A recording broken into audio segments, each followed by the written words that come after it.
د دې راځل چیرمن یم زه تاسو په هر میدان باندې ولاړم زه تاسو په هر ځای ولاړم که دلته کې چا غل مړ کو پولیس په پایا کې زه ذمہوار یم زه خو غل تاسو مړ کې ویني سه مخ ولا تور کې زه ذمہوار یم دې شیشنجه ته ډی ډی پی مو ته چې لا ما ویلي د خپل په کور کې ویلي د ویډیو موجوده ما وته چې ویولې زه ذمہوار یم ځکه چې زمانه ما الله تعالی پر د قیامت تاسو کې چې ته دې و له خلکو چیرمن وي د شوکې کې ډاکې کې دي دلته ولسو مو د پولیسو مو د ادارې مو تاسو کول تاسو ذمہوار یو موږ په قسمتي دار زموږ لکان نوجوانان مشران اوس پینګور هو ژوند کې کړه د بډاګانې دروازې سکول نه راشي یا د کالج نه راشي یا دکاندارای زمیندارای نه راشي کمزورې بوډا سړی بلا بیماری ګولې چولې ودی الکان چې دي نه الکان څه کوي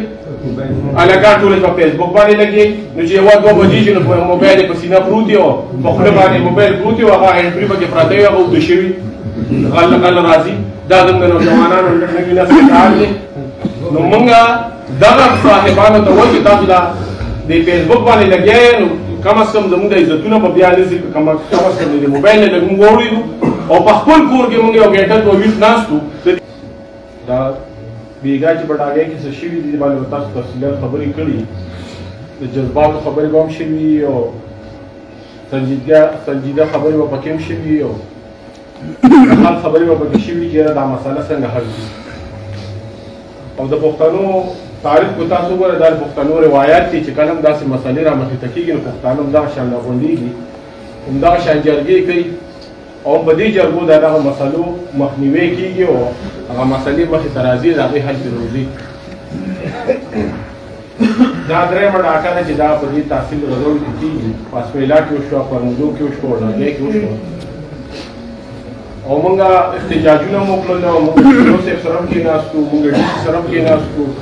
مونږ انویسټیګیشن ایس پي سره هم کېناستو مونږ خپل سچوګانو سره هم کېناستو جرګې مو کړلې خو د دې مخنیوی نه کېږي او دا مسله ورځ تر ورځه خرابېږي پخوا د پښتو په حجرو کې مشران ناستو هغوی به یو خبره کوله وي که کنځل دې راته وکړو که ډز دې را باندې وکړو که څاروی دې راله پټ کړه که پوله دې راله وواله نو وي دا خیر دی خو دا به خلکو ډېره بده ګڼلې وي سبا به راکره راشي اوس هغه څیزونه شروع شي چې اوس د پښتنو هغه لږ کمزور ایمان او کمزور غیرت چې زموږ پاتې شوي دی هغه را لنډ ټچ کوي زموږ د کورونو هغه عزتونه او عزتۍ شروع شوي سره ورسره مونږ له پکار دی چې مونږ په خپله باندې ما اوس په شو کې دا خبره وکړه چې دلته په دې زلده کې 2 لکه خلک مونږ اوسو 2 لکه خلک په دې کې 11 لکه سړي دي 11 لکه ښځې دي مونږ د خپلو کورونو د خپلو محلو د خپلو اجرو د خپلو عزتونو په خپله ذمهوار یو چې مونږ د خپلو عزتونو د خپلو کورونو اجرو جماعتونو حفاظت په خپله وکړو که مونږ چا په تمه شو نو دا 2 لکه خلک چې دلته زر پولیس ته زر دلته 10 تاڼې دي او 6 چوکۍ دي د دې 2 لکو خلکو حفاظت د پولیس په دې زرو کسانو باندې ممکن نه دی چې موږ پته مو شو چې دا زر پولیس والا ځکه چې څه په عدالتونو کې دي څه په بینکونو کې دي څوک په چوټۍ دي څوک ناجوړه دي څوک په کورسونو کې دي خو دلته کې د بدقسمتۍ نه هغه حالات دي چې حکومت ودرې او غلو ډاکوان بدماشان شوکمار ایسمار دا ویښ دي چې کله حکومت ویښي نو دغه خلک نه په میدان خو چې کله حکومت وده شي ادارې وده شي نو دغه خلک راویښ شي نو زموږ او ستاسو ذمهواري ده چې موږ په خپله د خپلو عزتونو خپلو کورونو جوړ جماعتونو حفاظت په خپله شروع کړو که تاسو دا تجویز باندې متفق یې چې یاره کسان دې مقرر شي دا ستاسو خپل د جرګې د کلي ستاسو خوښه ده چې څنګه کوئ خو ما په شوق کې اوس جرګه کې ته یو خبره وکړه چې د خپل کور په خپل حفاظت یو سړی په خپل موږ بدقسمتي داره زموږ لکان نوجوانان مشران اوس پینګور هو ژوند تېر کړی دی بوډاګانې دروازې سکول نه راشي یا د کالج نه راشي یا دکاندارای زمیندارای نه راشي کمزورې بوډا سړی بلا بیماری ګولۍ چولې ودی الکان چې دي نه الکان څه کوي الکان ټول په فیسبوک باندې لګي نو چې یو دوه بجې چې موبایل په سینه پروت یو په خپل باندې موبایل پروت یو هغه انټری پکې پراته یو هغه ود شوي غل راځي دا د نوجوانانو نوی نسل کار دی نو مونږه دغه صاحبانو ته وایو چې تاسو دا د د فیسبوک باندې لګیا یې نو کم از کم زموږ د عزتونه به بیا نه ځي کم از کم د موبایل نه لږ موږ واورېدو او په خپل کور کې موږ یو ګنټه دوه ویښ ناست وو د دې ټایم سره درې واړه ډاکې چې شوي د یوې بجې نه والې تر دریو بجو پورې او په کور کې ګنټه یو نیمه ګنټه او دوه ګنټې او درې ګنټې تېروي لوی نه کومه دا موبایل هم لګېدلي دي او لوی شیطان کړی و الله پاک په لعنت کړو خو دویمه دا خو نه د خدای را شکایت راولي دي بیا لوړ شي دي بیا ژوندي لوړ شي بیا چې دا پولیس هم بېغمه دی او دا ولس هم بېغمه دی بیا به یې وګورئ چې دا غلو څومره ورکړي څوک وایي چې مړ دی ورسره څوک وایي ټوپک ورسره او څوک وایي غټ غټ ښکري دي زمونږ ګورو چې دی بیا د راشکۍ نه څنګه ژوندی ځي او دی څنګه دا خلک یې نه ویني او دا پولیس یې نه ویني دا خلک بیا څنګه نسي لږ غوندې کې مسلمانان یو انسانان یو پښتانه یو په غیرت پښتو په ایمان باندې پوهېږو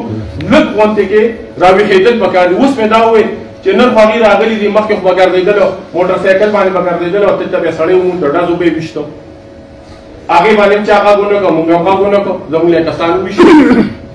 بیا هغې راغلل او هغې دا څیزونه وشروع کړل د شپې یو بجه کې راځي کورونو ته راځي خو که په دې مونږ اوږده پاتې شو دا واورئ دا د خدای کور د ماښام راغلو ټایم دی که په دې باندې مونږ غلې پاتې شو په خدای مې قسم چې د ورځې به بیا راځي په دې لارو کوڅو کې به د خلکو نه دوکاندارانو پیسې دي او څوک به ورته بر ورته نه ګوري هر سړی به له پیسې ورکوي هر سړی به له په خوشحالۍ پیسې ورکوي چې وایي دا خو عجیبه مخلوق دی لږ غوندې کې راویښېدل دي د خپله پښتو غیرت د ایمان لږ راویښېدل دي او په خپلو عزتونو باندې په خپلو ځانونو لږه پرده اچول دي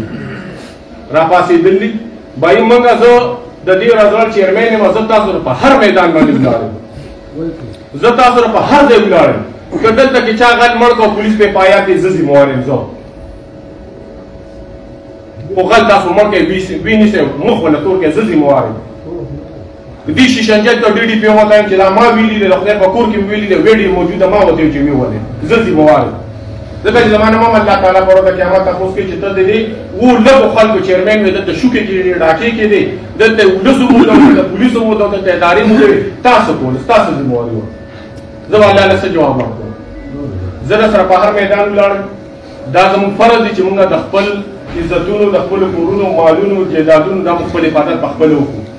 ډېر ډي سي پي صاحب ناست دی که دې څه خبرې کول غواړي خبرې نه کړي دی به خبرې وکړي انشاءالله تعالی دې لپاره جرګې کولي علماء کرامو ته وایي موږ پرون جرګه کړې ده آل پارټي کانفرنس هم کړې ده په سوابیا کې د خالي پروز هم بیا آل پارټي کانفرنس راغوښتی دی موږ به په دې سالمه ضلع کې په دې سالمه ضلع کې به موږ واک کوو په دې سالمه ضلع کې به موږ